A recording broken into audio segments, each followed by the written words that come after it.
Nakad English prompt for AI thumbnail.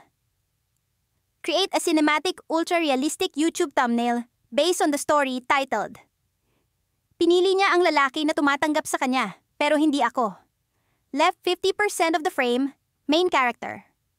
Roy, friend. Jed, love interest. Miguel, new partner. Facing camera. Intense expression fitting a rejection. Bittersweet. Third-party theme. Etc. E.g. fear, crying, rage. Optionally include one supporting character with distinct emotion. E.g. shocked child, evil smirk, crying partner.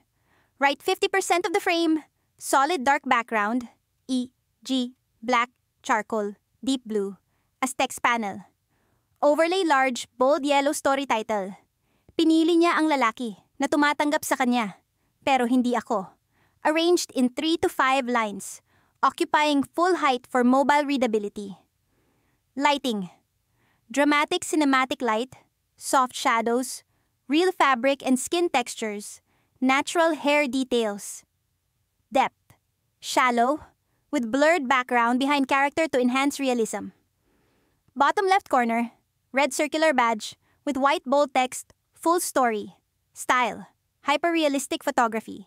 Absolutely no anime, cartoon, illustration, or stylized art.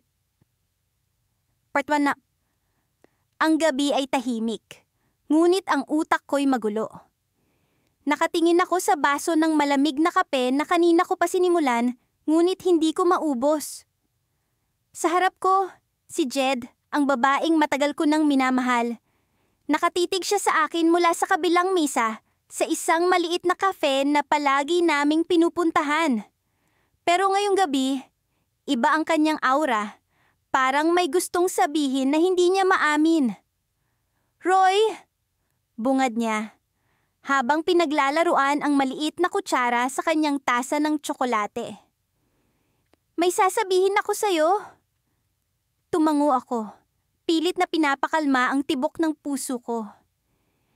Hindi ko alam kung bakit, pero may pakiramdam akong hindi ko magugustuhan ang sasabihin niya. Alam mo naman na mahalaga ka sa akin, hindi ba? Nagkibit balikat siya, iniwas ang tingin habang dumaan ng isang malamig na hangin sa kafe. Mahalaga rin kita, Jed. Alam mo yan. Sagot ko, diretso at punong-puno ng pag-asa. Ngumiti siya. Pero hindi iyon ang ngiti na alam ko. Hindi iyon ang ngiti na nagpapakita ng kasiyahan. May lungkot sa mga mata niya. At sa bawat segundo, parang unti-unting nabubura ang pag-asa ko. Alam mo ba, meron akong nakilala. Doon, parang tumigil ang oras. Nagring sa tainga ko ang bawat salita niya. Nakilala? Sino? Bakit? Sino? Tanong ko. Pilit na pinipigilan ng panginginig ng boses ko. Miguel, sagot niya. Isang simpleng pangalan, ngunit tila isang matalim na kutsilyo ang binitawan niya. Miguel, sino siya? Si Jed ay tumingin sa akin ng diretso. At sa unang pagkakataon, nakita ko ang isang bagay na hindi ko kailanman nakita sa kanya. Isang bagay na hindi ko gusto. Pag-aalinlangan? Isang tao na.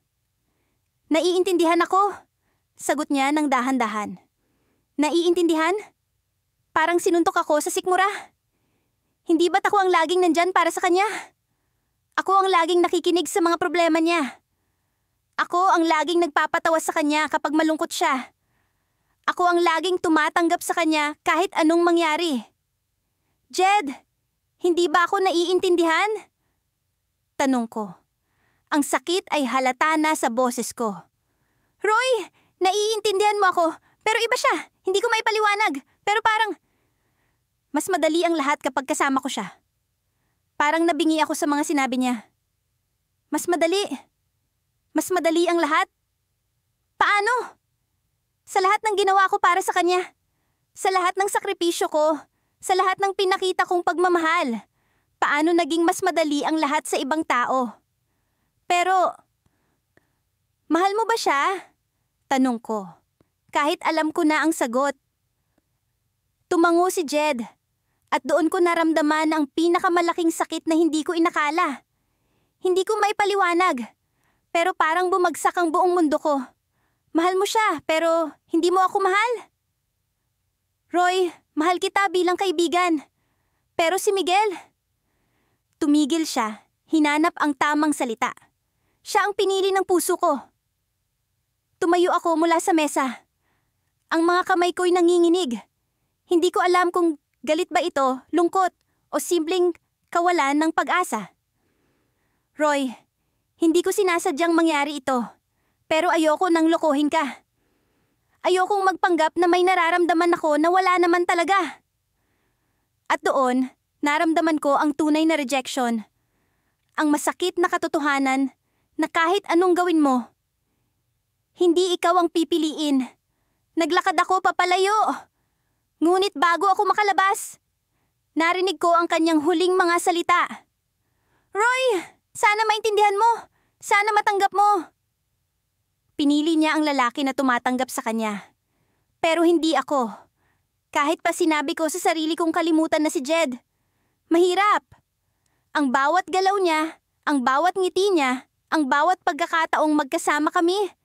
Lahat ng iyon ay parang mga sugat na paulit-ulit kong binubuksan. Hindi ko alam kung sadista ako o sadyang mahina. Pero isang bagay ang sigurado. Mahal ko pa rin siya. Dati, ako ang pinakamalapit niyang kaibigan. Ako ang takbuhan niya kapag masaya siya, kapag malungkot, kapag naguguluhan. Pero simula nang dumating si Miguel sa buhay niya, unti-unti akong nawalan ng espasyo. Hindi ko naman sinasabi na mali ang piliin si Miguel.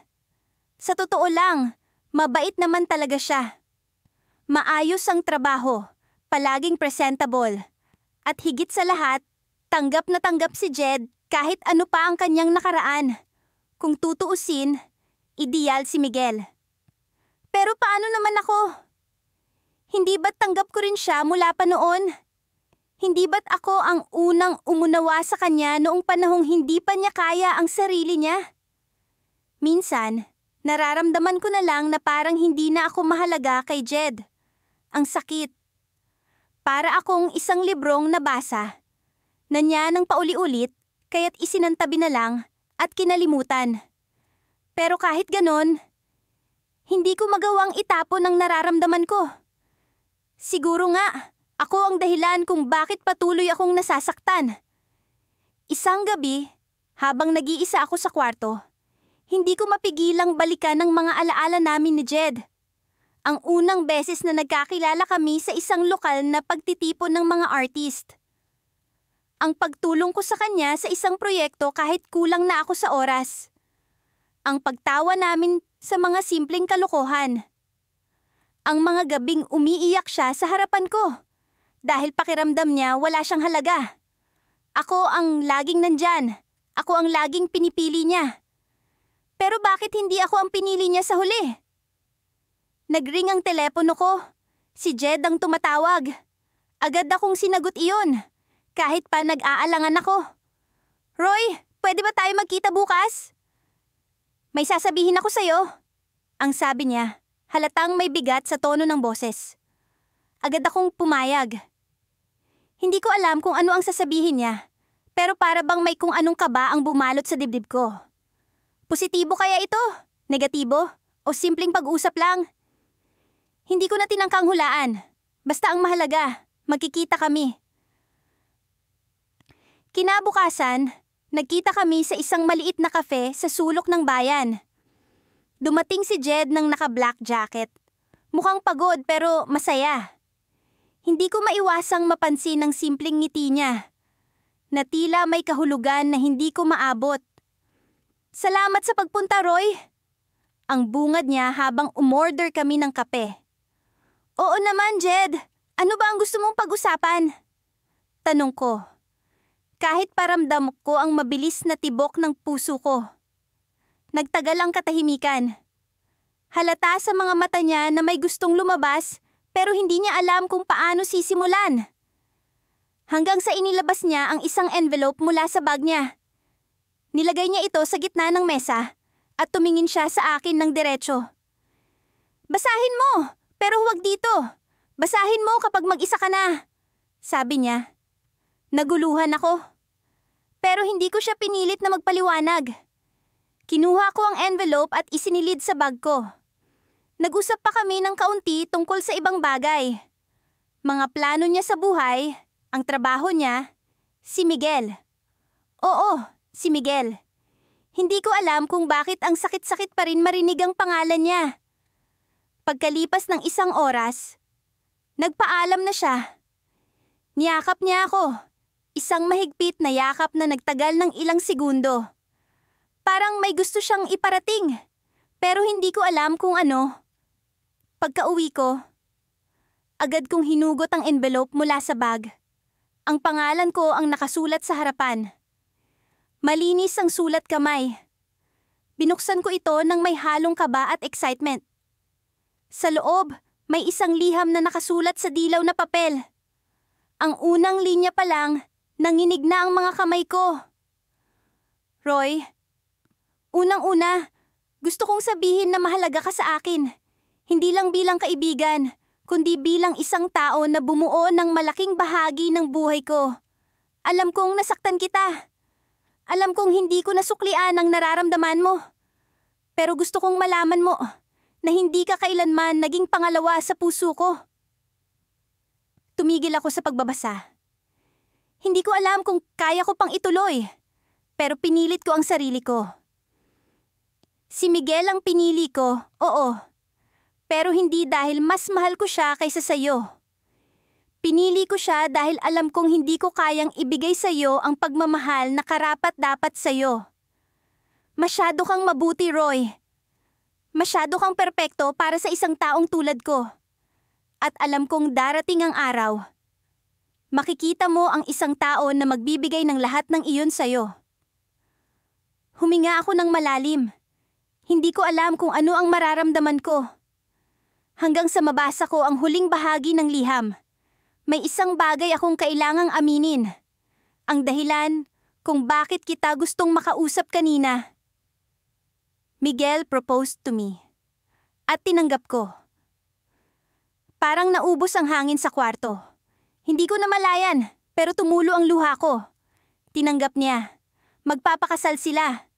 Pero ang huling linya ng liham, ang nagbigay ng twist na hindi ko inaasahan.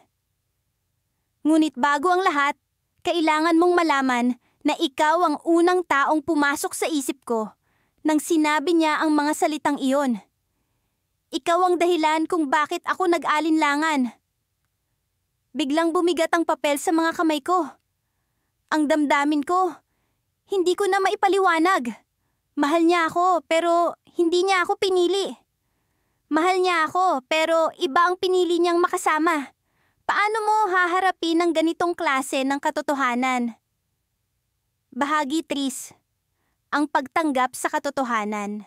Hindi ko alam kung paano ko nagawang magpakita pa sa kanya.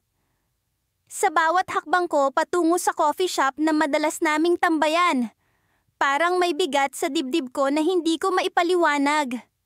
Nasa loob siya, nakaupo sa dulong mesa, kasama si Miguel. Sa bawat ngiti niya, ramdam ko ang paggapang ng lamig sa aking mga daliri.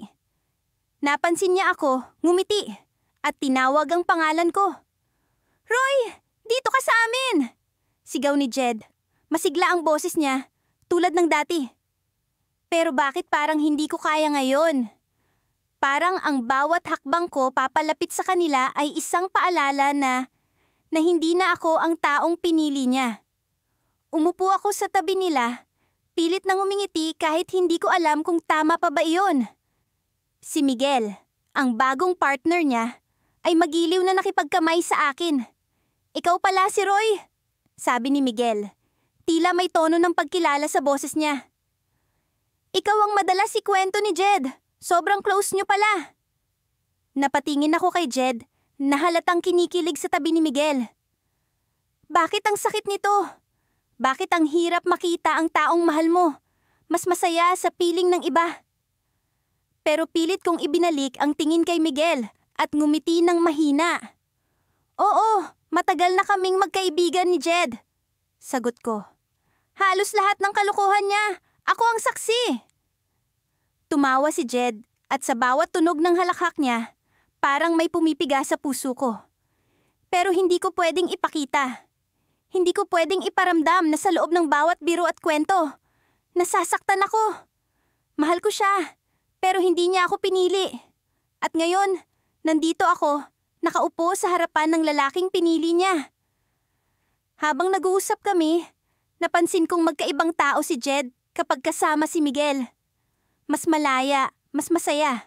Parang siya na ang tunay na siya, na wala ng takot o alinlangan. Hindi ko alam kung dapat ba akong matuwa para sa kanya o mainggit dahil hindi ko iyon nagawa para sa kanya noon. Roy, naalala mo ba noong muntik akong mahulog sa tulay noong hike natin? Tanong ni Jed. Sabay tawa. Kung hindi mo ako hinila, baka wala na ako ngayon. Tumawa ako, kahit ang kwentong iyon ay isa sa mga paborito kong alaala. Sa kabila ng takot at kaba noong araw na yon, ang tanging mahalaga sa akin ay ang mailigtas siya. Ngayon, parang wala nang saysay ang lahat ng sakripisyo ko. Oo, paano ko naman makakalimutan yon? Sagot ko. Pilit na pinapanatiling masaya ang tono ng boses ko. Habang nag-uusap kami, ramdam kong unti-unting bumabaliktad ang mundo ko. Si Miguel ang kasama niyang tumatawa. Si Miguel ang hinahawakan niya ng mahigpit. Si Miguel ang nagpapasaya sa kanya ngayon. Ako? Ako ang kaibigan na nandito lang, nakatingin mula sa gilid, naghihintay ng pagkakataong nadaman ulit ang koneksyon namin. Natapos ang gabing iyon nang magpaalam silang dalawa. Naiwan ako sa coffee shop, mag-isa. Nakatingin ako sa tasa ng kape, iniisip kung saan nga ba ako nagkulang. Pero bago pa ako malunod sa sarili kong lungkot, dumating ang isang mensahe sa phone ko. Galing kay Jed. Roy, salamat ah. Alam kong mahirap ito para sa'yo, pero masaya ako na nandiyan ka pa rin. Binasa ko yon ng paulit-ulit. Alam niyang nasasaktan ako. Alam niyang mahal ko siya. Pero masaya pa rin siyang kasama si Miguel. At masaya rin siyang nandito ako. Bilang kaibigan. Bilang taong hindi kailanman magiging higit pa roon. Nang pauwi na ako, napansin kong may papel na naiwan sa bulsa ng jacket ko.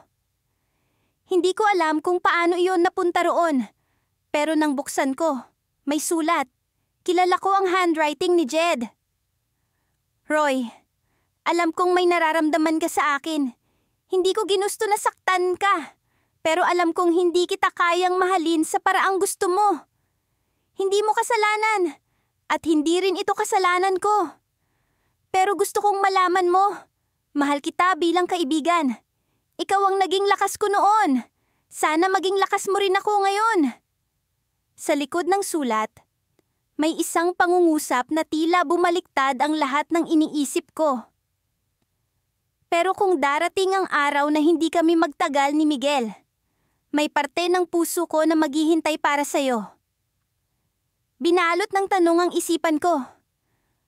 Ano ang ibig sabihin nito? Pag-asa ba ito o isang paraan para lang hindi ko siya tuluyang iwan?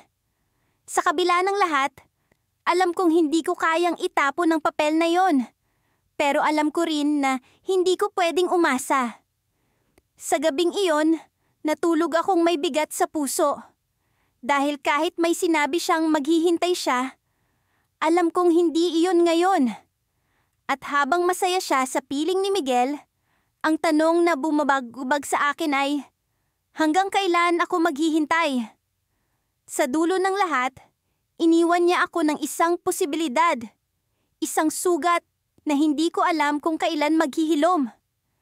Sa bawat hakbang ko patungo sa kapehan, kung saan kami madalas magkita ni Jed, unti-unting bumibigat ang pakiramdam ko. Ang usapan namin ngayon ay hindi kagaya ng dati naming mga kwentuhan tungkol sa mga munting bagay na nagpapasaya sa amin. Ngayong araw, may bitbit akong damdaming hindi ko na kayang itago.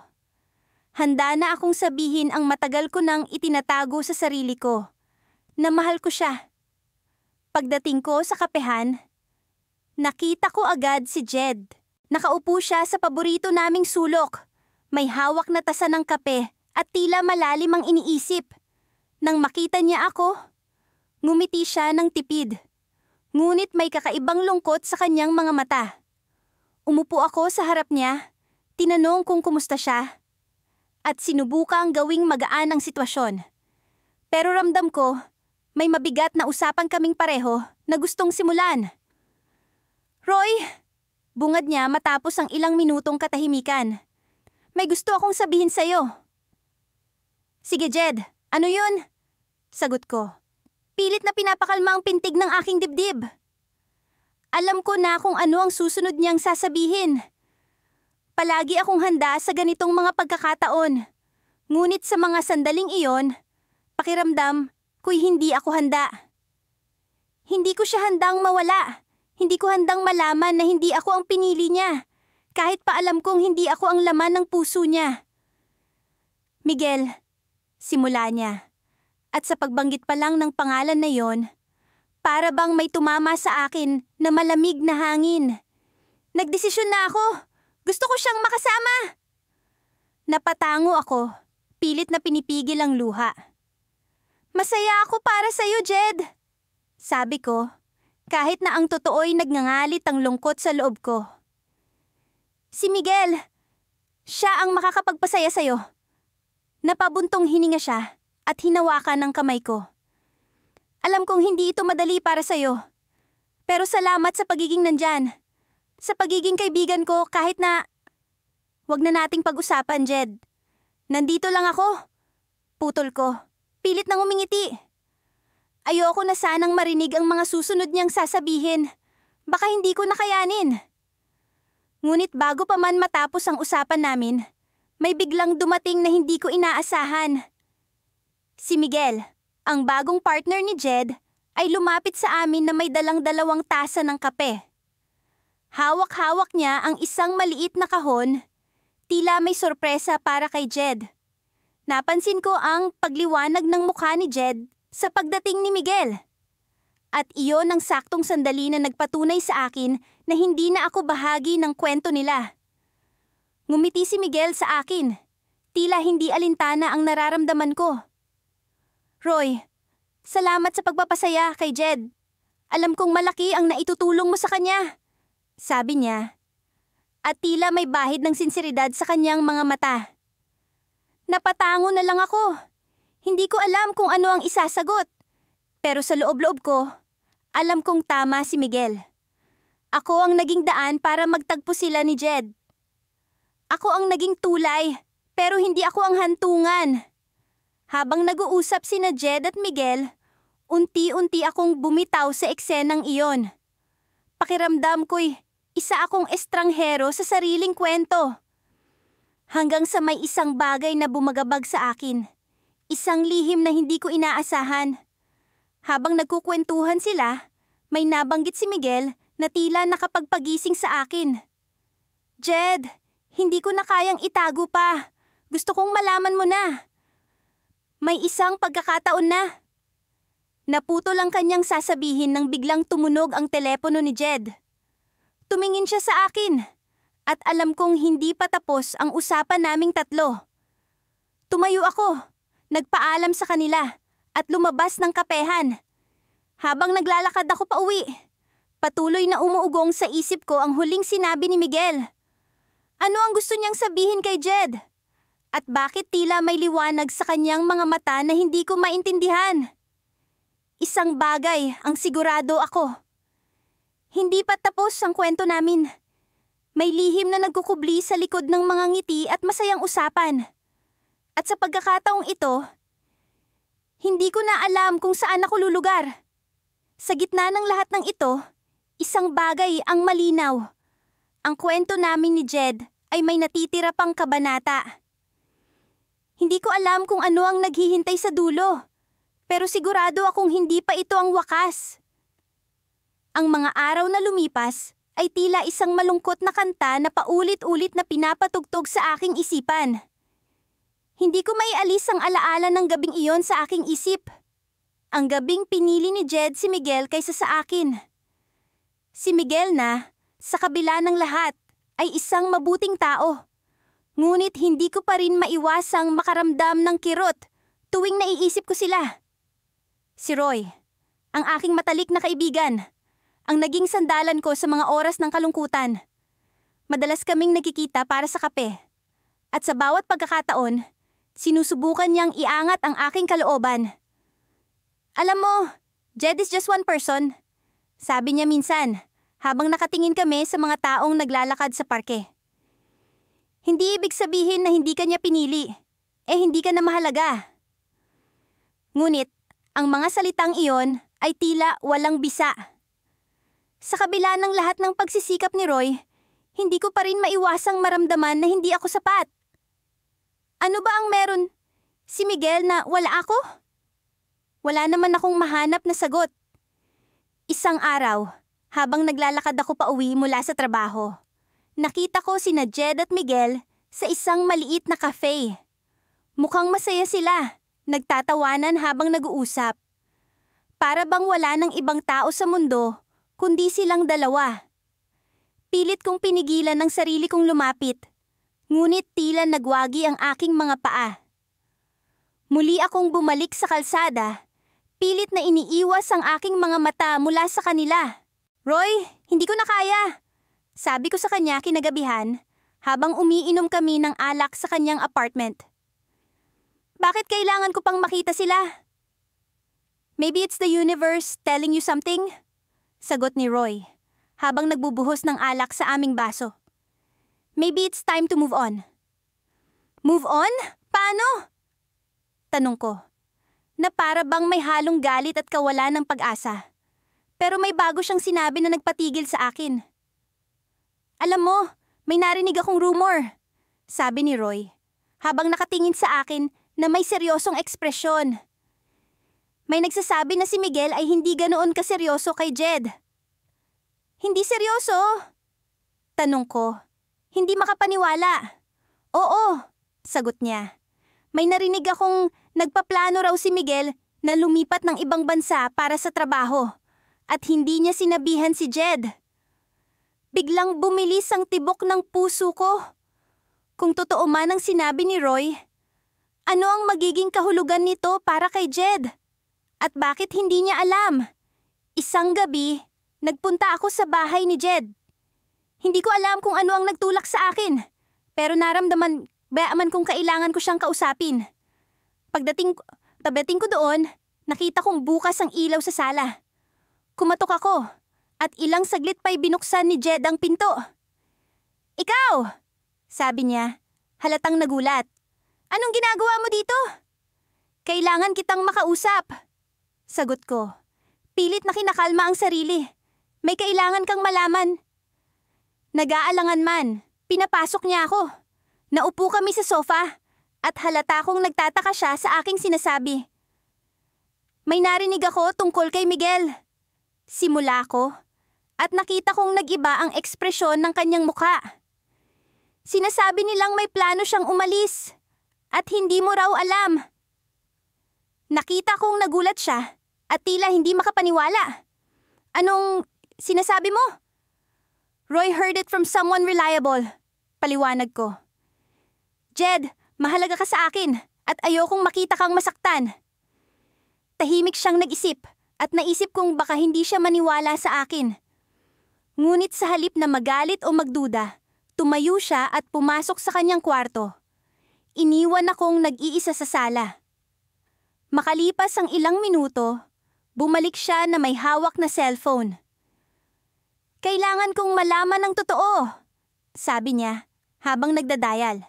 Kailangan kong tanungin si Miguel. Tumango ako. Hindi ko alam kung ano ang mangyayari. Pero sa loob-loob ko, umaasa akong mali ang lahat ng narinig namin.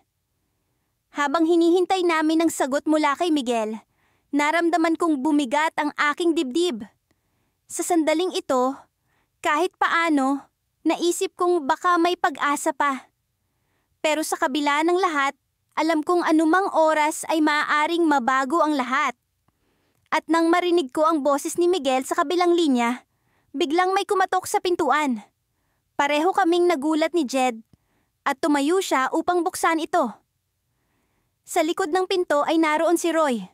Pawisan at tila nagmamadali. May kailangan kang malaman. Sigaw niya na para bang may mas mabigat na balita kaysa sa nauna.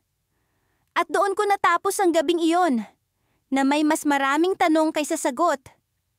At isang damdamin ng pag-asa na baka sa kabila ng lahat ay may magandang kahihinatnan pa ang lahat ng ito. Ang araw ay tila isang pelikulang pinabagal sa harapan ko. Maliwanag ang sikat ng araw, ngunit ang bigat ng nararamdaman ay parang ulap na bumabalot sa buong paligid. Kanina pa ako nakaupo sa hardin ng paboritong cafe namin ni Jed. Pamilyar ang amoy ng espresso, ang tunog ng mga kutsarita sa ceramic na tasa, at ang mahinang tawanan ng mga tao sa loob. Lahat ay pamilyar, maliban sa kawalan niya. Roy, okay ka lang ba? Tanong ni Jed nang dumating siya. Ngumiti ako, pilit. Oo naman. Pero alam kong hindi ako okay. Lalo na ngayon, sa harap niya, na parang may ibang liwanag sa mata. Ang liwanag na hindi ko pa nakikita dati. Hindi niya napansin ang maliit na kahon na nasa bulsa ng jacket ko. Isang bagay na matagal ko nang gustong ibigay sa kanya. Pero parang hindi na ito kailanman magagamit. Hindi ko maiwasang mapansin ang suot niyang kwintas. Simple lang ito, ngunit pamilyar sa akin ang disenyo. Alam ko kung saan niya galing iyon. Miguel ang nagbigay, di ba? Tanong ko. Pilit na ngumiti para maitago ang sakit. Tumango siya, nahihiyang ngumiti. Oo, alam mo naman si Miguel, di ba? Napaka-sweet niya. Parang dinurog ang puso ko. Si Miguel, ang bagong lalaking pinili niya. Oo, kilala ko siya. Siya ang tipo ng lalaking palaging tama ang desisyon. Palaging may tamang salita. Palaging maayos. Hindi siya katulad ko. Walang direksyon. Walang tiyak na pangarap. Roy, gusto kong sabihin sa'yo na ang laki ng pasasalamat ko sa'yo sa lahat ng ginawa mo para sa akin. Patuloy ni Jed. Ngumiti siya sa akin, pero hindi ko alam kung ngiti ba iyon ng pasasalamat o ng pag-iwas. Nagpapasalamat siya. Pero bakit ang bigat-bigat ng salitang iyon? Jed, mahal kita. Hindi ko na napigilan. Tumigil siya sa pag-inom ng kape. Napatingin siya sa akin at sandaling nagkaroon ng katahimikan. Para bang tumigil ang mga tao sa paligid. Ngunit ang tibok ng puso ko ay parang drum na paulit-ulit na tumutugtog. Roy! Umiling siya. Mahina ang boses. Alam mo kung bakit hindi kita pinili, di ba? Oo, alam ko. Pero hindi ko pa rin kayang tanggapin. You're my best friend. Ikaw ang palaging nandyan para sa akin, pero iba ang nararamdaman ko para kay Miguel. Hindi ko kayang pilitin ang sarili ko. Alam kong masakit para sa'yo. Pero mas magiging masakit kung pipiliin kita dahil lang sa obligasyon. Ang mga salita niya ay parang punyal na tumama sa puso ko. Pero wala akong magawa. Naiintindihan ko siya. Pero hindi ibig sabihin ay mas madali itong tanggapin. Jed, hindi mo ba naiisip? Ako ang palaging nandito. Ako ang palaging gumagawa ng paraan para mapasaya ka. Ako ang palaging tumatanggap sa'yo kahit ano pa ang mangyari. Tumitig siya sa akin at sa unang pagkakataon, nakita ko ang lungkot sa mga mata niya. Hindi niya sinasabi, pero alam kong may bahaging nasasaktan din siya. Roy, ikaw ang matalik kong kaibigan, pero hindi kita mahal sa paraang gusto mo. Mahal kita bilang kaibigan, pero si Miguel, mahal ko siya bilang partner. Hindi ko kayang baguhin iyon. Tumayo siya, at sa sandaling iyon, naramdaman ko ang lamig sa paligid. Parang ang sikat ng araw kanina ay biglang nawala. Pasensya ka na. Sana maintindihan mo balang araw. Sabi niya bago siya umalis. Iniwan niya akong mag-isa, nakaupo sa mesa, hawak ang tasa ng kape na hindi ko man lang nag-alaw. Ang maliit na kahon sa bulsa ko ay tila naging mabigat Ang laman nito ay parang hindi na mahalaga. Hindi ko alam kung gaano katagal akong nanatili roon. Ang oras ay tila huminto. Ang mundo sa paligid ko ay patuloy sa paggalaw. Pero ako, nakulong sa sandaling iyon. Bago ako umuwi, dumaan ako sa park na madalas naming pinupuntahan. Doon, naglakad-lakad ako sa ilalim ng mga puno. Iniisip ang lahat ng nangyari. Paano nga ba ako aabot sa puntong ito? Paano nga ba ako matututong bitawan ng isang bagay na matagal kong hinawakan? Sa isang bench, naupo ako. At sa wakas, inilabas ang maliit na kahon. Binuksan ko ito at tumambad ang simpleng bracelet na may nakaukit na pangalan niya. Matagal ko itong pinagawa. Iniisip na balang araw ay maibibigay ko ito sa kanya. Pero ngayon, alam kong hindi na iyon mangyayari. Tumayo ako, hawak ang bracelet. Naglakad ako papunta sa fountain sa gitna ng parke. Sa ilalim ng liwanag ng buwan, pinanood ko ang bracelet habang bumagsak ito sa tubig.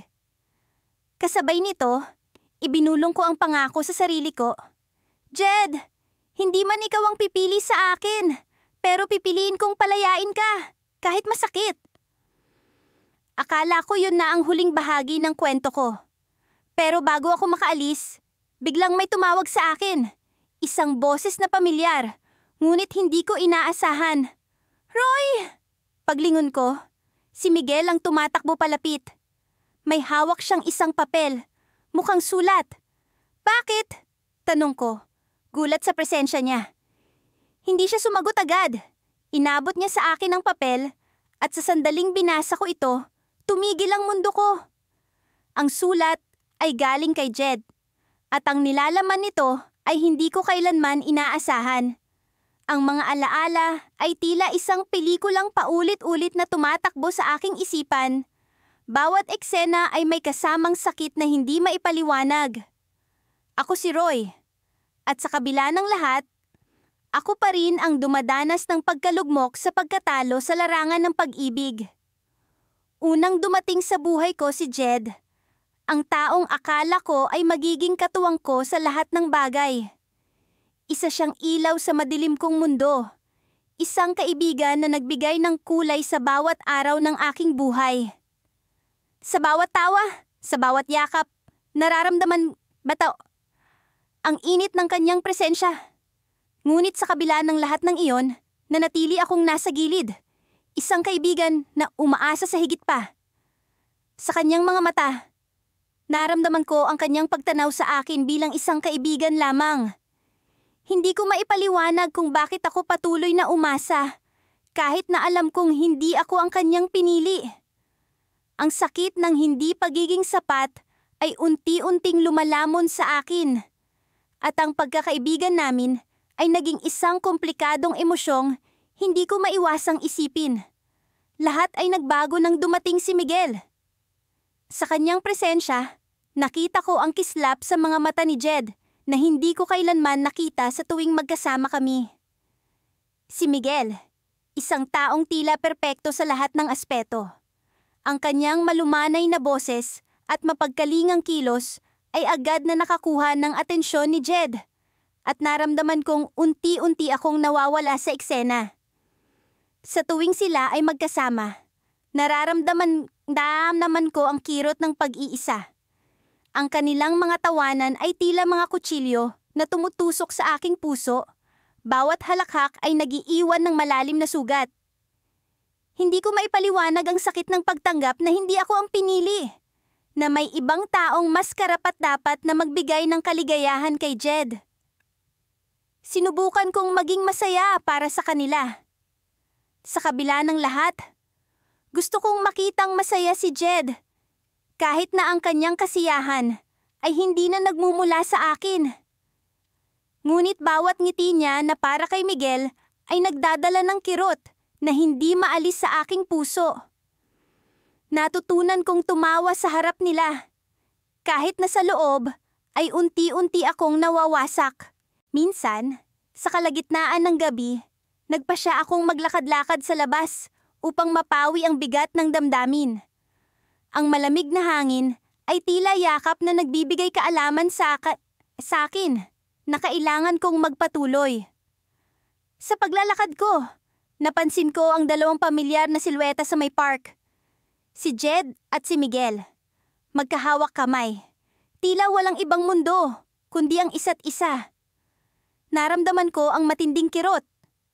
Ngunit sa parehong oras, may kung anong kapayapaan. Unti-unti kong natanggap na ang kanilang kasiyahan ay hindi na bahagi ng mundo ko. Ako ay nasa gilid na lamang, isang manonood sa kanilang kwento. At sa wakas, kailangan kong pakawalan ang mga pangarap na hindi para sa akin. Habang nagmamasid, naramdaman ko ang panginginig ng aking telepono. Isang mensahe mula kay Jed. "Roy, kailangan kita. Pwede ba tayong magkita ngayon?" Ang aking puso'y tumalon. Hindi sa pag-asa na may magbabago, kundi sa pag-aalala sa kung ano ang kanyang sasabihin. Naglakad ako papunta sa lugar kung saan kami madalas nagkikita, sa isang maliit na cafe na naging saksi sa lahat ng aming kwento. Sa pagpasok ko, nakita ko si Jed, nakaupo at tila nag-aalala. Sa kanyang mukha ay may bakas ng luha, at sa kanyang mata ay may kirot na hindi ko inaasahan. "Roy," bungad ni Jed, "alam kong nasaktan kita, pero kailangan kong sabihin ito sa iyo ngayon."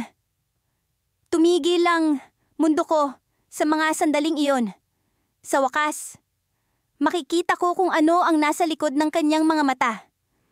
Ngunit sa parehong oras, natatakot ako sa kung ano ang maaaring mangyari.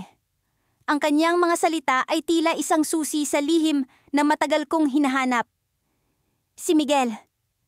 Hindi siya ang akala kong siya. Patuloy ni Jed. May mga bagay na nalaman ko na hindi ko inaasahan at hindi ko alam kung paano ko haharapin ito. Nabigla ako sa kanyang revelasyon. Ang akala kong perpektong relasyon ay may mga lihim na hindi ko naisip na umiiral. Sa mga sandaling iyon, naisip ko na ang sakit ng hindi pagiging sapat ay hindi lang pala ako ang nakakaranas. Minsan, ang mga pinipili natin ay may mga lihim na nagtatago sa likod ng kanilang ngiti. Ngunit bago pa man ako makapag-react, nagring ang telepono ni Jed. Sa kanyang mukha ay nagkaroon ng pag-aalala. At sa isang iglap, tumayo siya at nagpaalam. "Roy, kailangan ko munang umalis. May kailangan akong asikasuhin, pero babalik ako." At doon, sa cafe na yon, naiwan akong nag-iisa. Ang kanyang revelasyon ay nag-iwan ng maraming tanong sa aking isipan. Ano ang lihim ni Miguel? At paano ko matutulungan si Jed sa ganitong sitwasyon? Habang iniisip ko ang mga ito, ang isang bagay ay malinaw sa akin. Ang pag-ibig ay hindi palaging perpekto. At ang mga pinipili natin ay hindi laging tama. Ngunit sa bawat sakit, may pag-asa pa rin para sa bagong simula. Sa kabila ng lahat, ako si Roy, ang kaibigan na handang umalalay, kahit nasa sakit ng rejection. Simula nang magdesisyon si Jed na piliin si Miguel, naramdaman kong may malaking puwang sa pagitan naming dalawa. Kung dati ay madalas kaming mag-usap at magkasama, ngayon ay tila may harang na pumipigil sa amin. Alam kong masaya siya kay Miguel, na sa wakas ay may taong tumatanggap sa kanya ng buong buo. Ngunit hindi ko maiwasang magtanong sa sarili ko, ano nga ba ang kulang sa akin? Isang linggo matapos ang kanilang opisyal na pagdeklara ng relasyon, nagpasya si Jed na magdaos ng munting salu-salo sa kanilang bagong bahay. Bagamat hindi ko gusto ang ideya, tinanggap ko ang imbitasyon. Hindi ko kayang hindi magpunta. Mahal ko siya. Kahit pa sa likod ng lahat ng ngiti ko, ay may kirot na dumudurog sa aking puso. Pagdating ko sa kanilang bahay, bumungad sa akin ng masaya at maingay na tawanan. Ang mga kaibigan at pamilya ni Miguel ay nagkalat sa paligid. Tila ba ito ay isang malaking pistang puno ng ligaya? Sa gitna ng lahat, nandoon si Jed, nakangiti At tila ba kumikinang ang kanyang mga mata habang nasa tabi ni Miguel. Ang saya sa kanyang mukha ay hindi maikakaila. Isang saya na hindi ko naibigay sa kanya. Hindi nagtagal ay lumapit siya sa akin. Bitbit ang 2 baso ng alak. "Roy, salamat at nakarating ka!" Masigla niyang bati sa akin. Tinanggap ko ang baso. Pilit nang umiti habang pinipigil ang lungkot na bumabalot sa akin. Siyempre, hindi ko palalampasin ang ganitong okasyon. Sagot ko. Kahit pa ang totoo ay gusto ko nang umalis. Habang nag-uusap kami, nararamdaman ba naman kung may kakaibang tensyon sa hangin. Hindi ko alam kung paano ko ipapaliwanag, pero parang may pader sa pagitan namin na hindi ko maabot. Sa kabila ng kanyang saya, may bahagi sa akin na umaasa pa rin. Umaasa na sa kabila ng lahat, ako pa rin ang pipiliin niya. Ngunit alam kong hindi na iyon mangyayari. Sa gitna ng aming pag-uusap, lumapit si Miguel sa amin. "Jed, may ipapakilala ako sa iyo," sabi niya habang hinila si Jed palayo. Iniwan niya ako roon. Nakatayo mag-isa habang pinagmamasdan silang magkasama. Ang kanilang tawanan ay tila musika na nagpapalala lamang sa sakit na nararamdaman ko. Napagpasyahan kong lumabas sa kanilang likod bahay, kung saan mas tahimik at malayo sa ingay. Habang nakaupo ako sa isang lumang bangko, binalikan ko ang mga alaala namin ni Jed. Ang mga tawanan, kulitan, at ang mga sandaling akala ko ay may pag-asa pa. Sa kabila ng lahat, bakit hindi niya ako pinili? Ano nga ba ang mali sa akin? Habang nagmumuni-muni, bigla akong narinig ang boses ni Jed mula sa likuran. "Roy, nandito ka pala," sabi niya habang lumalapit. May kakaibang lungkot sa kanyang tinig na hindi ko inaasahan. "Oo, medyo kailangan ko ng sariwang hangin," sagot ko. Umupo siya sa tabi ko. Tahimik kaming nagmasid sa maamong liwanag ng buwan. "Roy, alam kong masakit ito para sa iyo." Biglang sambit ni Jed. Halatang sinsero ang kanyang damdamin. "Pero sana, maintindihan mo, hindi ko ginusto na masaktan ka." Hindi ko alam kung ano ang sasabihin. Ang damdamin ko ay parang alon ng dagat na bumabalot sa akin, minsang tahimik, pero bigla ring magulo. "Jed, mahal kita, pero alam kong mahal mo si Miguel," tugon ko sa kanya. Ngumiti siya, pero sa likod ng kanyang ngiti ay may bakas ng kalungkutan. "Miguel ang taong tumanggap sa akin, Roy. Hindi ko alam kung paano ko ipapaliwanag. Pero siya ang nagparamdam sa akin na hindi ko kailangang magpakita ng ibang anyo para lang mahalin." Tumango ako. Tanggap ang kanyang paliwanag. Pero hindi ko maitatanggi ang sakit. "Mahalaga ka sa akin, Jed. Hindi ko alam kung paano kita makakalimutan." Sa pagkakataong iyon, narinig namin ang tawag ni Miguel mula sa loob ng bahay. Bumalik ang saya sa kanyang mukha. Ngunit bago siya tumayo, may ibinulong siya sa akin. Isang lihim na tila magiging twist sa kwento ng aming buhay. "Roy, may isang bagay kang dapat malaman." Tumayo siyang muli. Iniwan akong nalilito at puno ng tanong. Ano ang ibig sabihin ni Jed? Ano ang kanyang lihim na kailangan kong malaman? Muli kong naramdaman ang pag-aalinlangan. Ngunit sa kabila nito ay may pag-asa na pumukaw sa aking puso. Baka, sa kabila ng lahat, may pag-asa pa rin para sa amin. Ngunit paano ko ito matutuklasan? Sa unang pagkakataon matapos ang ilang linggo, nagawa kong ngumiti. Hindi dahil masaya ako, malayo sa totoo iyon, kundi dahil kailangan. Sa harap ni Jed, sa harap ni Miguel, at sa harap ng mundo, kailangan kong magmukhang matatag. Hindi ko kayang ipakita sa kanila na basag ako. Hindi ko kayang ipakita kay Jed na hanggang ngayon, hindi ko pa rin siya kayang bitawan. "Roy, salamat talaga ha," sabi ni Jed habang inaayos ang mga bulaklak sa mesa. Ang ganda ng ngiti niya. Parang hindi siya kailanman nasaktan o nagduda sa sarili. Ikaw talaga ang laging maaasahan. Tumango ako. Pilit nilulunok ang buhol na bumabara sa lalamunan ko. Walang anuman. Kung para sa'yo, alam mo namang gagawin ko. Napansin ko ang pagtingin ni Miguel sa akin mula sa kusina. Hindi ko alam kung bakit, pero may kung anong bigat sa mga mata niya. Parang alam niya kung ano ang nararamdaman ko. Parang alam niya na kahit gaano ko subukang magpanggap, alam niyang hindi ako okay. Pero hindi siya nagsalita. Bumalik lang siya sa pag-aayos ng mga plato. Tila sinadyang bigyan kami ng espasyo ni Jed. Ang ganda ng bulaklak na to, Roy. Paborito ko talaga ang mga sunflower. Sabi ni Jed, sabay hawak sa isang bulaklak. Miguel ang bumili ng mga to. Naalala niya kasi na nabanggit ko dati na gusto ko sila.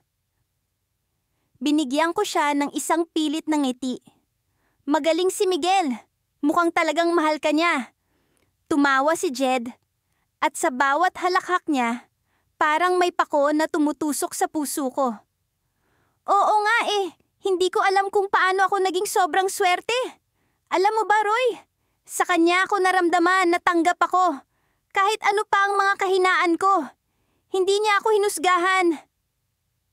Hindi ko kailangang magpanggap. Ang sarap ng pakiramdam. Hindi ko alam kung anong sasabihin, kaya tumango lang ako. Sa loob-loob ko, gusto kong sumigaw. Gusto kong ipaalam sa kanya na ako rin. Ako rin nang tumanggap sa kanya. Ako rin nang hindi kailanman humusga. Pero hindi ko siya napili. Ako ang naiwan. Ako ang hindi naging sapat. Roy, sigurado ka bang okay ka? Tanong ni Jed. Biglang huminto sa ginagawa niya. Parang ang tahimik mo. Okay lang ako. Sagot ko. Mabilis, halos matigas. Masaya ako para sa'yo. Tumango siya, pero kita ko sa mata niya na hindi siya kumbinsido. Salamat, Roy. Alam kong mahirap para sa'yo na makasama kami ni Miguel. Pero mahalaga sa akin na nandyan ka pa rin. Hindi ko alam kung gusto kong magpasalamat o magsimula ng away. Mahalaga? Ano nga ba ang halaga ko sa kanya ngayon? Kaibigan, tagapag-ayos ng bulaklak, taga-suporta ng kwento nila ni Miguel? Hindi ko na alam. Maya-maya, tumawag si Miguel mula sa kusina. Jed, halika. Tingnan mo kung okay na itong setup para mamaya. Tumayo si Jed at tumingin sa akin bago lumakad papunta kay Miguel. Sandali lang, Roy, ha? Habang nakaupo ako mag-isa sa sala, tahimik kong pinagmasdan ng paligid. Ang bawat sulok ng bahay ay puno ng alaala namin ni Jed. Mga tawanan, mga kwentuhan, mga gabing magkasama kaming nag-aalala sa mundo. Pero ngayon, lahat ng iyon ay tila nawala na. Napalitan na ng bagong kwento. Isang kwento kung saan ako ang nasa gilid. Nanonood lang. Narinig ko ang mahihinang tawa nila mula sa kusina. Ang tunog ng dalawang taong masaya, dalawang taong nagmamahalan. Parang sinasaksak ako ng bawat halakhak nila. Pero hindi ako tumayo. Hindi ako umalis. Nanatili ako roon, pinilit na kayanin ng sakit. Maya-maya, bumalik si Jed. May hawak siyang 2 tasa ng kape. Isa para sa akin. Inabot niya ito ng may ngiti. Naalala ko, gusto mo ng black coffee. Miguel ang nag-brew niyan. Salamat, sabi ko. Pilit nang umiti. Umupo siya sa tabi ko, tahimik na umiinom ng kape. Akala ko, iyon na ang magiging sandali namin. Isang katahimikan na puno ng mga bagay na hindi kailanman nasabi. Pero bigla siyang nagsalita. Roy, simula niya, mabagal at maingat. May sasabihin ako sa'yo, pero hindi ko alam kung paano mo ito tatanggapin. Tumigil ang mundo ko, napatingin ako sa kanya, naghihintay. Ano yun? Humugot siya ng malalim na hininga. Alam ko kung gaano mo ako pinahalagahan noon. Alam ko kung gaano mo ako sinubukang intindihin, tanggapin, mahalin. Pero hindi ko kailanman nasabi sa'yo ang totoo. Napalunok ako. Hindi sigurado kung handa akong marinig ang susunod niyang sasabihin. Ano ang totoo, Jed? Tumingin siya sa akin, diretso sa mga mata ko. At sa loob ng ilang segundo, parang wala nang ibang tao sa mundo kundi kami. Roy, alam ko kung ano ang nararamdaman mo para sa akin. Alam ko na mahal mo ako. Hindi ako nakakilos. Ang mga salita niya ay parang dagok na bumagsak sa dibdib ko. Alam niya? Paano? Kailan? At bakit ngayon niya ito sinasabi? Bago pa man ako makapagsalita, tumayo si Miguel mula sa kusina, lumapit sa amin at nilagay ang kamay niya sa balikat ni Jed. Handa ka na ba, babe? Tanong niya. Tila walang pakialam sa tensyon. Sa pagitan namin, tumayo si Jed, ngumiti kay Miguel at tumingin ulit sa akin. Roy, salamat, pero kailangan ko nang pumunta sa simbahan. Mamaya na ang engagement party namin. Engagement party. Ang dalawang salitang iyon ay parang yelo na bumalot sa buo kong katawan. Hindi ko alam kung paano ako nakatayo, kung paano ko napigilan ang mga luha. Pero nagawa ko. Tumango ako, pilit na ngumiti. Congrats! Sabi ko, pilit na tinatago ang sakit sa likod ng boses ko. At habang papalabas sila ng pinto, naiwan akong mag-isa. Hawak ang tasa ng kape na gawa ni Miguel. Ang lalaking pinili ni Jed sa halip na ako. Hindi ko akalain na darating ang araw na ito. Ang araw na makikita ko siya sa bisig ng iba. Sa bawat hakbang ko papalapit sa kanilang dalawa, pakiramdam ko'y unti-unting bumabagal ang mundo. Si Jed, ang taong minahal ko ng higit pa sa sarili ko, ay nakatayo sa harapan ko. Kasama ang bagong kapareha niyang si Miguel.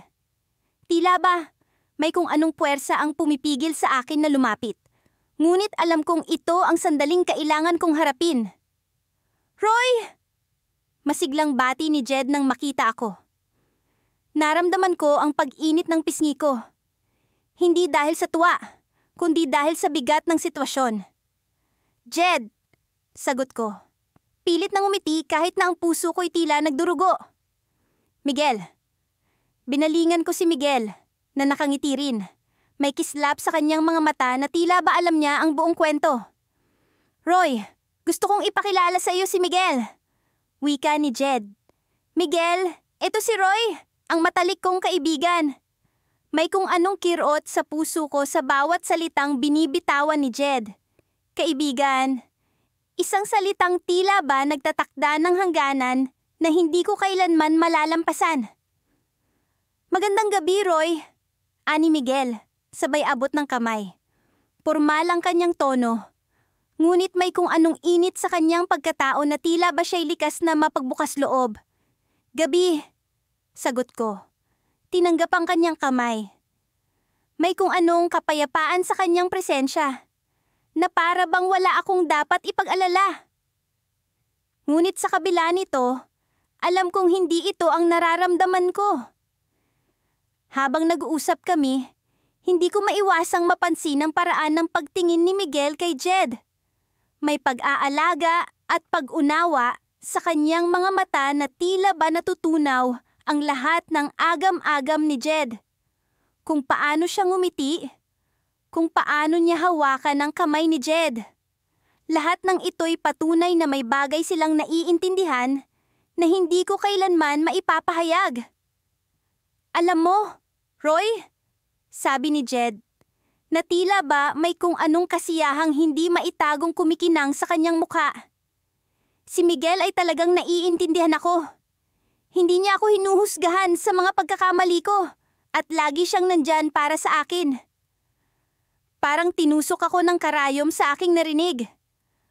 Ako rin naman, di ba? Ako rin naman ang nandyan para sa kanya sa bawat pagluha, sa bawat pagbagsak. Ngunit sa sandaling iyon, alam kong iba ang lugar na kinalalagyan ni Miguel sa buhay ni Jed.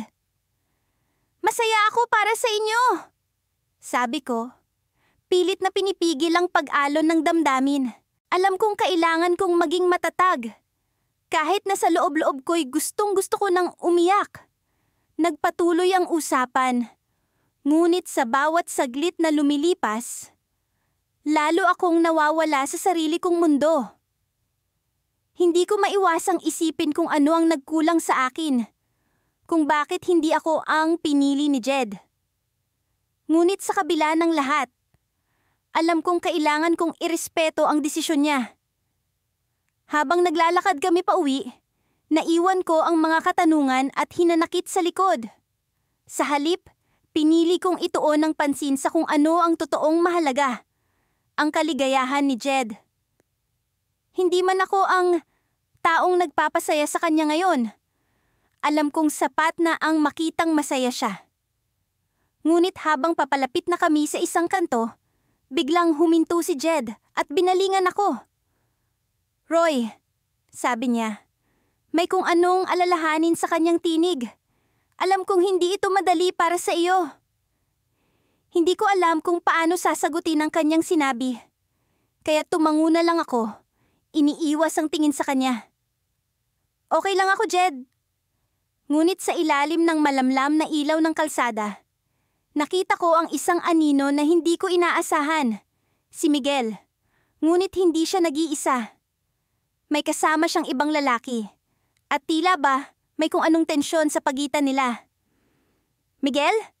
tawag ni Jed. Ang tinig niya'y puno ng pagtataka at bahagyang pag-aalala. Nang binalingan kami ni Miguel, nakita ko ang pag-aalala sa kanyang mga mata. Ngunit ang higit na nagpatigil sa akin ay ang ekspresyon ng lalaking kasama niya.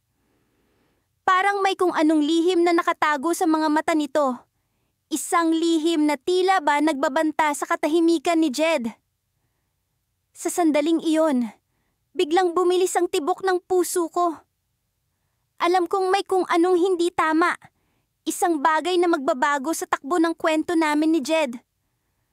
Ngunit bago ko pa man makapag-isip ng susunod na hakbang, nagdilim ang paligid at ang mundo ko'y nag-iba. Ito ang simula ng isang bagong kabanata. Isang yugto na hindi ko inaasahan.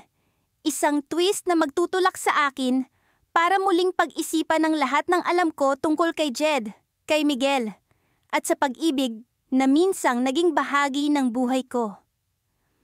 Ang bawat hakbang ko ay parang tinik na tumutusok sa aking puso.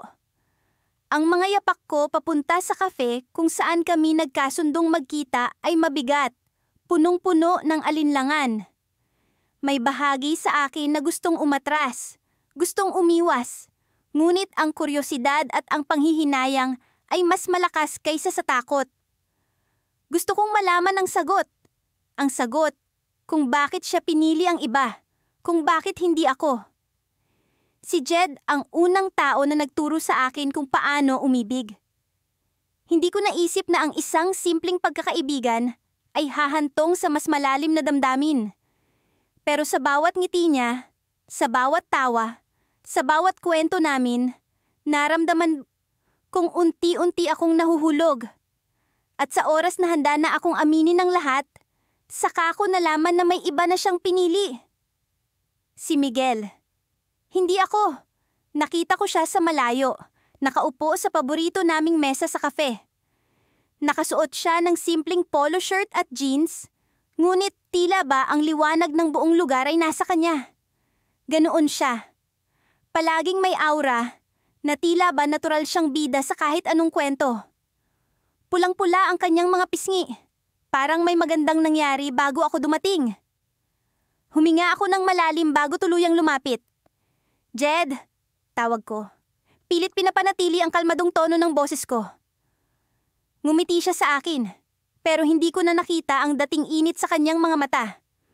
"Roy, salamat sa pagpunta," sagot niya, at agad akong tinamaan ng sakit. Hindi ko alam kung bakit, pero parang may distansya na sa pagitan namin kahit magkalapit lang kami. Umupo ako sa harap niya. Hindi alam kung paano sisimulan ng usapan. Pero tulad ng dati, siya ang naunang magsalita.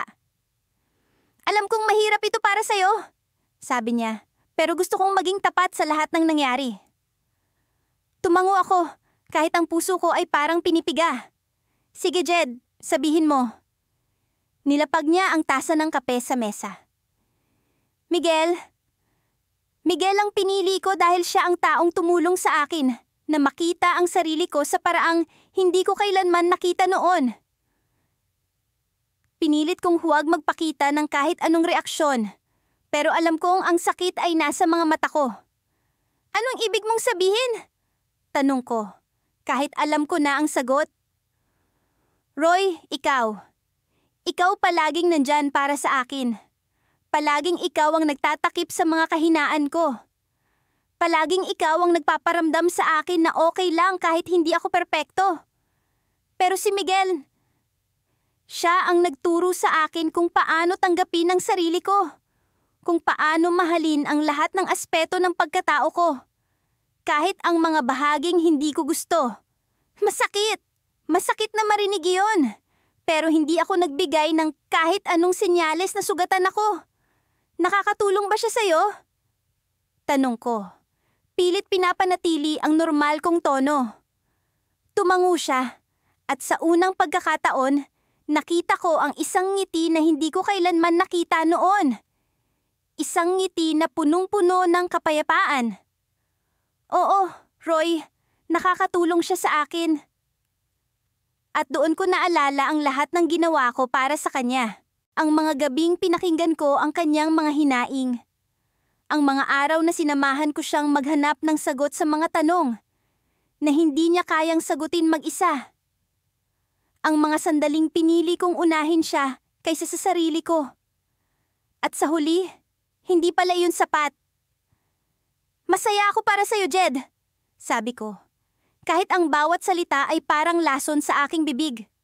Talaga, masayaon ako. Ngumiti siya sa akin, pero hindi ko na maibalik ang ngiti. Sa halip, kinuha ko ang tasa ng kape at uminom. Pilit nilulunod ang pait na nararamdaman ko. Akala ko yun na ang huling pag-uusap namin sa araw na yon. Pero may sinabi siya na nagpatigil sa akin. Pero alam mo, Roy, minsan iniisip ko, napatingin ako sa kanya. Naguguluhan. Iniisip mo ano? Oh, huminga siya ng malalim. Tila ba nagdadalawang isip. Iniisip ko kung paano kaya kung ikaw ang pinili ko. Paano kaya kung ikaw ang piliin ko mula sa umpisa? Halos bumagsak ang tasa ng kape ko sa mesa. Hindi ko alam kung anong sasabihin. Ang mga salitang iyon ay parang balaraw na tumama sa puso ko. Isang halo ng pag-asa at sakit. Jed. Ngunit bago pa ako makapagsalita, biglang tumunog ang kanyang telepono. Agad niyang sinagot iyon, at sa tono ng boses niya, alam kong si Miguel ang nasa kabilang linya. Ngumiti siya, isang ngiti na alam kong hindi para sa akin. Pagkatapos ng tawag, tumayo siya at tumingin sa akin. Roy, kailangan ko nang umalis. Salamat sa pag-usap. At sa huling pagkakataon, naglakad siya palayo, iniwan akong mag-isa sa mesa. Pero hindi iyon ang pinakamahirap na bahagi. Ang pinakamahirap ay ang huling tingin niya sa akin. Isang tingin na puno ng pasasalamat. Ngunit wala ni katiting na pagmamahal. Sa sandaling iyon, alam ko na. Ako ang tao na tumulong sa kanya para makita ang sarili niya. Pero hindi ako ang taong kaya niyang mahalin. Sa paglabas niya ng kafe, tumingin ako sa tasa ng kape ko at naramdaman ko ang isang kakaibang kirot. Ngunit may narinig akong boses sa likod. Isang pamilyar. Ngunit hindi ko inaasahan. Roy? Paglingon ko, tumambad ang isang taong hindi ko nakita ng matagal. Si Miguel. Nakatayo siya sa likuran ko, hawak ang isang paper bag. Sa kanyang mga mata may isang ekspresyon na hindi ko maipaliwanag. Hindi galit, hindi inggit. Pwede ba kitang makausap? Tanong niya. Tumayo ang balahibo ko sa tinig niya. Kung si Jed ang taong mahal ko, si Miguel ang taong tinalo ako. Pero sa sandaling ito, hindi ko alam kung sino ang bida at sino ang talunan.